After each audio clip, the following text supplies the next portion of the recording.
विद्यार्थी मित्रों नमो नमः। बाल जूनियर क्लासेज में आपका स्वागत है। विद्यार्थी मित्रों आज हम भाग 4 कौन सा भाग 4 ये है 61वां प्रश्न शुरू है। 20 प्रश्न की श्रृंखला है। इसके पहले हमने अभिज्ञान शाकुंतलम में विभिन्न परीक्षाओं में आए हुए प्रश्नों को दिया। अब हम मेघदूतम के विभिन्न परीक्षाओं में आए हुए प्रश्नों को आप देखें और ध्यान से देखें, अपने ज्ञान को वर्धन करें। हम शुरू करते हैं। श्री विशालापुरी वर्तवर्तते। श्री विशालापुरी वर्तते। श्री विशालापुरी को किस नाम से जानते हैं? ए उज्जैनी पुरी, देवपुरी, मुंबापुरी। श्री विशालापुरी को उज्जैनी नाम से जानते हैं। किस नाम से जानते हैं? उज्जैनी नाम से जानते हैं। अतः विकल्प हमारा कौन सही होगा? ए धूम ज्योति सलिला मरुताम सन्निपातः भवति। इसका मतलब क्या है कि जो सलिल है, धूम ज्योति सलिल मरुताम सन्निपातः क्व मेघा भवति, तो क्या होगा? हिमालय, मेघ, लता गुम, वर्षा काल। तो हमारा विकल्प कौन सा है? विकल्प बी धूम ज्योति सलिल मरुताम सन्निपाता से मेघ होगा। मेघदूत में यक्ष वक्र पंथा यद्यपि होता है, यह कहकर आदि कहकर मेघ से किस नगरी में जाने का अनुरोध किया है? यह विकल्प आया है यूपी जीआईसी 2009 में आया है। अलकापुरी, उज्जैनी, विदिशा, दर्शाड़। यह कब कहा गया है? यह विकल्प है हमारा बी, विकल्प बी। कामार्ता ही प्रकृत कृपणस चेतना चैतन्येश सुक्तिर्कस्य ग्रंथस। यह प्रकृत रूप से जो चेतन अचेतन से शून्य हो जाता है, यह सूक्त किस ग्रंथ से है? किरातार्जुनीयम, शिशुपाल वधम, अभिज्ञान शाकुंतलम, मेघदूतम। यह किस से है? तो विकल्प है हमारा डी, मेघदूतम से है। यह प्रश्न आया है DSSB TGT 2018 में आया है। 65वां क्वेश्चन है। अब यह क्या है? यच्छा अश्लिष्टानु मेघम कुदा दर्शनम। यक्ष जो है कब देखा? यह है आषाढ़ से द्वितीय दिवसे, आषाढ़ से प्रथम दिवसे, चैत्र शुक्ल प्रतिपद और वैशाख पंचमी। यह कब देखा? बी विकल्प। कब है? बी विकल्प, आषाढ़ से प्रथम दिवसे। प्रश्न है 66 और DSSB TGT में आया है 2018 में। प्रश्न है मेघदूते उत्तर दिशा में कह पत्ना वर्तते। मेघदूत के उत्तर में कौन सी नगरी है? विकल्प ए हरिहरम, जयपुरम, उज्जैनी, जालंधरम। विकल्प हमारा सी, कौन सा है? सी, उज्जैनी। प्रश्न आया है DSB TGT 2018 में आया है। प्रश्न 67 है। नभसि इत्युक्ते किम। नभस इत्युक्ते किम। ये जो नभस यानी बारस होता है वो कब आता है?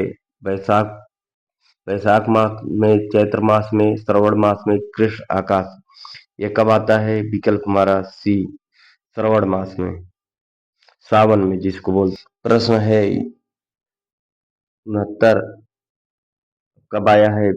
यूपी TGT 1999 2003 में भी आया हुआ है। प्रश्न है न क्षुद्रो अब प्रथम सुकृतापेक्षया संश्रयाय प्राप्ते मित्रे भवत विमुखा किम पुनर्यास्तथोच्चय। उपयुक्त सूक्त किस ग्रंथ से उद्धृत है?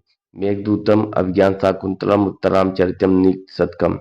यह विकल्प है हमारा ए, मेघदूतम से यह उद्धृत है।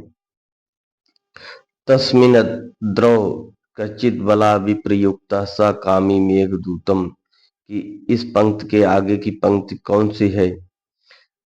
इस पंक्ति के आगे की पंक्ति कौन सी है। प्रश्न है यूपीटीजीटी 1999 में आया है। और फिर प्रश्न है 70। ये है वप्र क्रीडा परिगणत गज प्रेक्षणीयम ददर्श जिमोतेन स्वकुशलमयी हर्ष्यान प्रवृत्ता नीत्वा मासान कनक बलय भ्रस्परिक्त प्रकोष्ठ अंतर्वास्तु चिरम अनुचरो राजराज्यस्य दद्धु। विकल्प है हमारा 70 का विकल्प हमारा है सी। विकल्प है सी नीत्वा मासान कनक बलय भ्रंश रिक्त प्रकोष्ठ। प्रश्न है 71। ये यूपीटीजीटी 2000 में आया है। प्रश्न 71 है। प्रश्न है कास्य अत्यंतम सुखम उपनतम दुखम एकांततो वा निचैर्गच्छीत्वपरि च दशा चक्रेण क्रमेण। इस श्लोक का संदेश है संसार परिवर्तनशील है, दुख में स्थिर रहना चाहिए, सुख दुख परिवर्तनशील है, नीच का साथ नहीं करना चाहिए। इसका विकल्प है सी दुख सुख परिवर्तनशील है। प्रश्न है 72।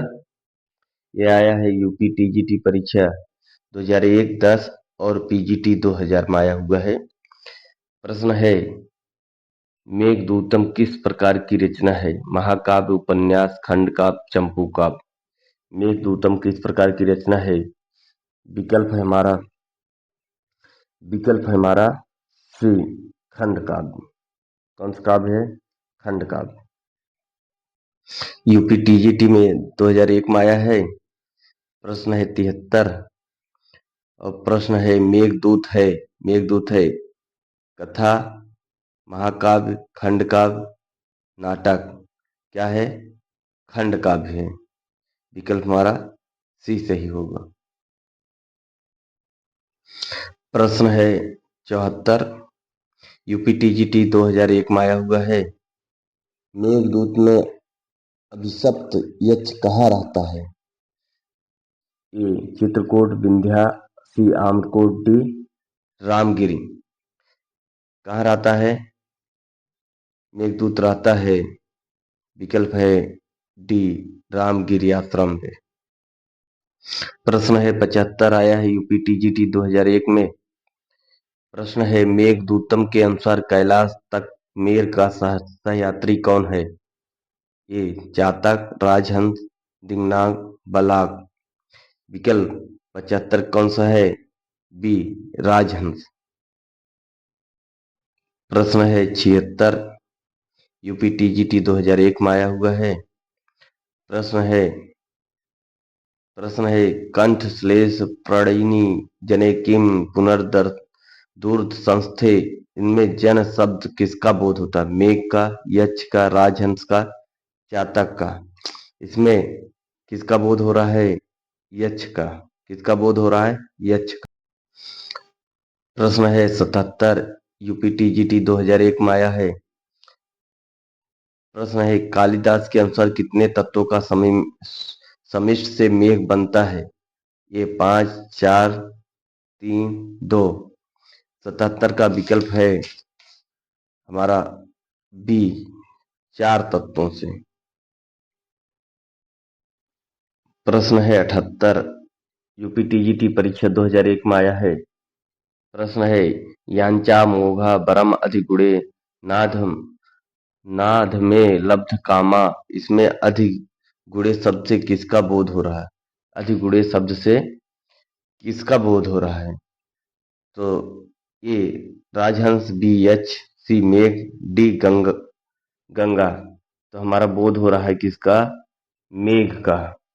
विकल्प हमारा सी है। विकल्प हमारा सी है। प्रश्न है 79। यूपीटीजीटी 2001 में आया है। प्रश्न है मेघ की यात्रा के समय वाम पार्श्व में किसकी ध्वनि होती है। वाम पार्श्व में किसकी ध्वनि होती है। ए है राजहंस, बी है बलाक, सी है चातक, डी है सुख। 79 का हमारा विकल्प है सी चातक की।